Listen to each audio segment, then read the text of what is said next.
राम राम दर्शकों, हमारे कार्यक्रम में आपका सादर अभिनंदन एवं स्वागत है। उपस्थित हूँ मैं लव कुश लीला के तीसरे भाग के साथ। दूसरे भाग में आपने जाना कि कैसे महर्षि वाल्मीकि के आश्रम में लव कुश की शिक्षा दीक्षा और पालन पोषण हो रहा था और माता सीता परित्याग के बाद कैसा जीवन बिता रही थी। हमारा आज का विषय है लव कुश द्वारा अश्वमेध यज्ञ का घोड़ा पकड़ा जाना और उसे मुक्त कराने आए राजकुमार शत्रुघ्न से उनका युद्ध। तो दर्शकों, हमारे आज का वीडियो पूरा देखिएगा, आपको अत्यंत आनंद आने वाला है। अगर आपको हमारा वीडियो पसंद आए तो उसे लाइक शेयर एवं सब्सक्राइब अवश्य करें और यदि आपके कोई सुझाव हो तो कमेंट बॉक्स में कमेंट करके हमें अवश्य बताएं, उनका सदैव स्वागत है। तो कथा का प्रारंभ होता है अयोध्या में चल रहे अश्वमेध यज्ञ से। महाराज श्री राम अश्वमेध यज्ञ का शुभारंभ करते हैं। गुरु वशिष्ठ, गुरु विश्वामित्र सहित समस्त परिवार वहां उपस्थित रहता है। महाराज जनक, विभीषण, सुग्रीव, हनुमान जी एवं केवटराज भी रहते हैं और चूंकि ये यज्ञ पत्नी के बिना संपन्न नहीं हो सकता था, अतएव माता सीता की स्वर्ण प्रतिमा के साथ महाराज श्री राम ये यज्ञ कर रहे हैं। सभी को माता सीता की कमी अत्यंत खलती है। सभी के चेहरे पर दुख की रेखाएं खिंची हुई थी। गुरुदेव वशिष्ठ अश्वमेध यज्ञ के अश्व को लाने के लिए कहते हैं। श्री राम लक्ष्मण से अश्व को लाने के लिए कहते हैं। लक्ष्मण जी अश्व को लेकर आते हैं। श्री राम गुरुओं सहित उसका स्वागत करते हैं और उसका पूजन करते हैं और अश्व को संबोधित करके कहते हैं, हे अश्वमेध यज्ञ के महान अश्व, तुम चारों दिशाओं में रघुकुल का यश फैलाओ और दिग्विजय प्राप्त करो। फिर वे शत्रुघ्न से कहते हैं, तुम अपनी सेना के साथ इस अश्व की रक्षा के लिए इसके पीछे पीछे चलोगे। ये पुण्यात्मा अश्व स्वेच्छा से जिधर भी जाना चाहे इसे जाने देना। मार्ग में इसके मस्तक पर लिखी चुनौती को पढ़कर अगर कोई इसे रोके या पकड़े तो तुम्हें उससे युद्ध करके इसे स्वतंत्र कराना होगा। शत्रुघ्न से वे कहते हैं कि देखो, रघुकुल में हारने की रीति नहीं है, इसलिए मेरे सामने विजयी होकर ही आना। तब तक ये महायज्ञ की पूजा चलती रहेगी और इस दिग्विजय अश्व के लौटने के बाद ही इस यज्ञ की पूर्णाहुति होगी। शत्रुघ्न, अब रघुकुल की कीर्ति पताका तुम्हारे हाथ में है। जाओ, भगवान तुम्हारी रक्षा करे, ये झुकने ना पाए। और शत्रुघ्न उन्हें प्रणाम करके उनका और सभी बड़ों का आशीर्वाद लेकर अश्व के साथ प्रस्थान करते हैं। उधर वन में एक स्थान पर शिविर लगाकर सैनिक शत्रुघ्न से कहते हैं, महाराज की जय हो, आज रात यहीं छावनी डाल दिया है।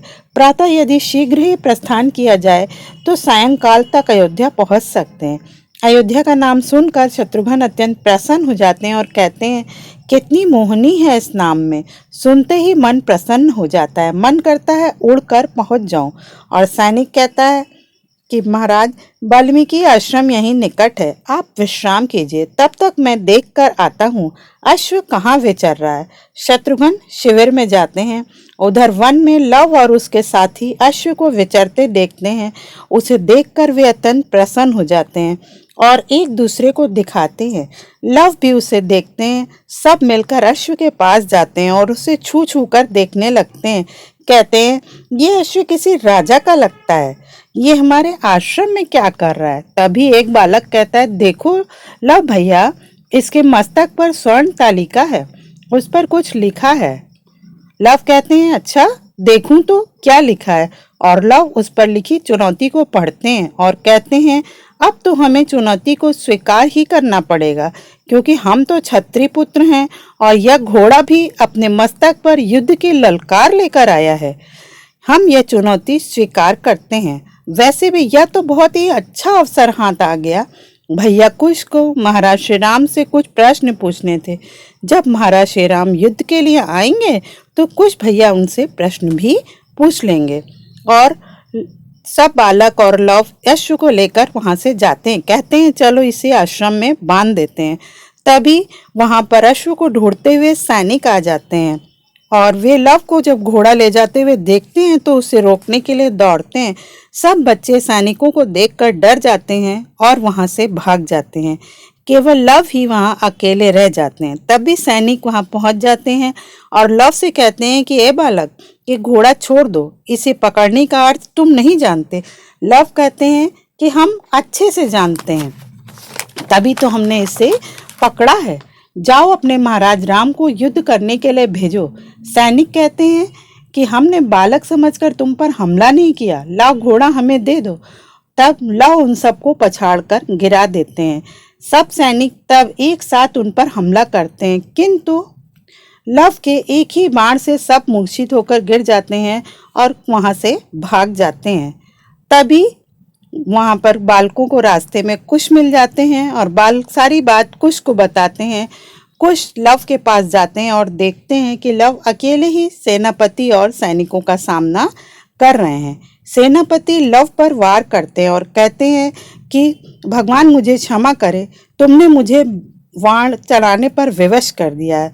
लेकिन ये क्या, लव उनके हर अस्त्र को विफल कर देते हैं और लव कुश ये देखकर अत्यंत प्रसन्न होते हैं।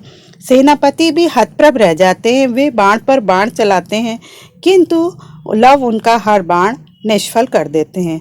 तब एक बाण से वे सेनापति को मूर्छित कर देते हैं और सैनिक उसे उठाकर महाराज शत्रुघ्न के पास ले जाते हैं और लव कुश के पास आते हैं और कुश उनकी खूब प्रशंसा करते हैं। दोनों गले मिलते हैं। कुश कहते हैं, वाह लव, तुमने तो उन्हें कैसे भगा दिया उन सब लोगों को, परंतु तुमने बेचारे सेनापति को जान से मारने की कोई आवश्यकता नहीं थी। तब लव कहते हैं कि मैंने उसे मारा नहीं है, केवल मूर्छित किया है। और वो कुश से कहते हैं, देखो भैया, मैंने यहाँ महाराज राम से मिलने का प्रबंध कर दिया है, आप पूछ लो उनसे सारे प्रश्न। कुश कहते हैं, अवश्य पूछूंगा। उधर सैनिक शत्रुघ्न को सेनापति कालजीत के घायल होने की सूचना देते हैं। शत्रुघ्न स्वयं लव कुश के पास आते हैं और वे लव कुश से कहते हैं, मैंने सुना था कि ये तो एक बालक है, तुम तो दो हो। लव हंसते हुए कहता है कि चिंता ना करें, आपसे केवल एक ही युद्ध करेगा। पहले आप ये बताने की कृपा करें कि क्या आप अयोध्या नरेश महाराज श्री राम हैं? शत्रुघ्न कहते हैं, नहीं, मैं महाराज श्री राम का छोटा भाई शत्रुघ्न हूँ। और वे लव कुश से कहते हैं कि तुम देखने में तो अच्छे व सभ्य बालक लगते हो, फिर तुमने यज्ञ का अश्व क्यों पकड़ लिया? तो लव कहते हैं, आपके महाराज श्री राम के कहने पर। शत्रुघ्न कहते हैं, वो कैसे? तो लव कहते हैं कि ये घोड़े के मस्तक पर लिखा है कि इसे पकड़ो तो युद्ध की चुनौती स्वीकार करो। सो हमने उनके साथ युद्ध करने के लिए ही ये घोड़ा पकड़ा है, उनके भाई के साथ नहीं। इसलिए जाकर उन्हें संदेश दीजिए कि वे रणभूमि में आ जाएं। हमने युद्ध की चुनौती स्वीकार कर ली है। शत्रुघ्न उन्हें तरह तरह से समझाते हैं कि देखो, ये यज्ञ का घोड़ा है, हमें दे दो, हम तुम्हारे सब अपराध क्षमा कर देंगे। तो लव कुश कहते हैं कि हम तो महाराज राम को ही घोड़ा देंगे, उनसे जाकर कह दीजिए कि वे आएं और हमसे युद्ध करें। केवल वे ही सारे संसार में क्षत्रिय नहीं हैं, और भी क्षत्रिय हैं जो अपने आत्मसम्मान पर प्राण भी न्यौछावर कर सकते हैं, और वे स्वयं आकर यहाँ देख लें। शत्रुघ्न कहते हैं, घोड़ा न देने का परिणाम बड़ा भयंकर हो सकता है। लव कुश उनका उपहास उड़ाते हैं और कहते हैं कि जरा बाण चलाकर तो दिखाइए, फिर हम भी दिखाएंगे कि हमारे गुरुदेव ने हमें क्या सिखाया है। तब शत्रुघ्न विवश होकर बाण चलाते हैं। दूसरी तरफ से लव भी प्रत्युत्तर में बाण चलाते हैं, परंतु यह क्या, शत्रुघ्न का वार विफल हो जाता है और यह देखकर वे आश्चर्यचकित रह जाते हैं। लव कुश एक दूसरे को देखकर हर्षित होते हैं। शत्रुघ्न और लव में निरंतर युद्ध होता है। लव बार बार उनके बाणों को विफल कर देते हैं। शत्रुघ्न अवाक रह जाते हैं। तभी लव एक शक्तिशाली बाण चलाते हैं जो शत्रुघ्न की सारी सेना को मूर्छित कर देता है। शत्रुघ्न कभी इधर तो कभी उधर देखते हैं। फिर भगवान का स्मरण करके वे भी एक शक्ति का प्रयोग करते हैं, परंतु ये क्या, लव कुश के चारों ओर एक सुरक्षा कवच बन जाता है और उनका वार निष्फल होकर लौट जाता है। यह देखकर शत्रुघ्न विस्मित रह जाते हैं। तभी लव उन पर एक अत्यंत शक्तिशाली वार करते हैं, जिससे शत्रुघ्न मूर्छित होकर रथ से नीचे गिर जाते हैं। यह देखकर लव कुश अत्यंत प्रसन्न हो जाते हैं और एक दूसरे के गले मिलते हैं। दूत यह सूचना जाकर महाराज श्री राम को देता है।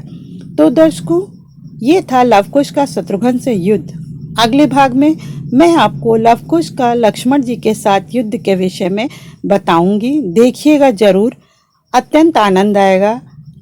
तब तक ईश्वर की कृपा आप सब पर बनी रहे। जय सिया राम।